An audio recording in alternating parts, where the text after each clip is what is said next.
Number system जिसका base होता है 8, ठीक ना। बाइनरी नंबर सिस्टम बताते हैं हम तुम लोगों को, जिसका बेस कितना होता था 2। बेस कितना था 2। कौन कौन सा 0 और 1। इसी तरह इसका ऑक्टल नंबर सिस्टम का बेस कितना होता है 8। ऑक्टल का मतलब ये होता है 8, ठीक। उसके बाद फिर से क्या होता है, इसमें कौन कौन सा नंबर इंक्लूड होगा। जैसे बाइनरी नंबर सिस्टम में 2 नंबर इंक्लूड, 2 बेस होता है 0 और 1। उसी तरह इसका बेस होता है 8, तो इसमें कौन कौन सा डिजिट होगा 0, 1, 2, 3, 4, 5, 6, 7।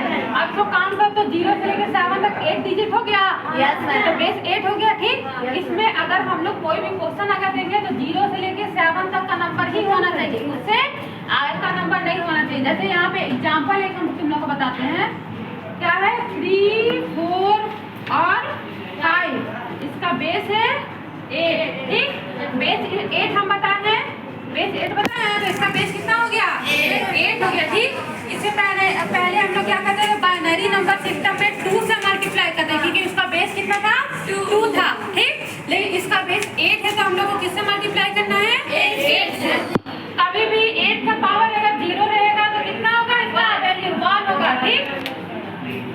अब देखो यहाँ पे क्या करना है, 3 जो डिजिट दिया है उससे करेंगे ना, 3 × 8 का पावर 1, 2, 3 है, 3 है ना। कितना डिजिट यहाँ दिया हुआ है 3 डिजिट दिया हुआ है, तो 1 माइनस करें तो कितना होगा 2 डिजिट हो गया। तो 8 का पावर 2 प्लस 4 × 8 का पावर 1, फिर 5 × 8 का पावर 0।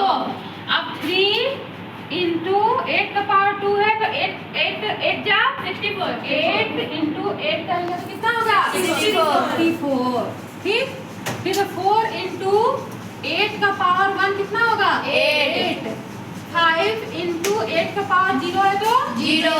8 का पावर 0 है तो 1। किसी भी डिजिट का अगर पावर अगर 0 होता है तो उसका वैल्यू 1 होता है, किसी भी डिजिट का, ठीक। तो 8 का पावर 0 है तो कितना होगा 1, ठीक। अब 3 × 64 करोगे तो कितना होगा 192 प्लस 4 × 8 करोगे तो 32।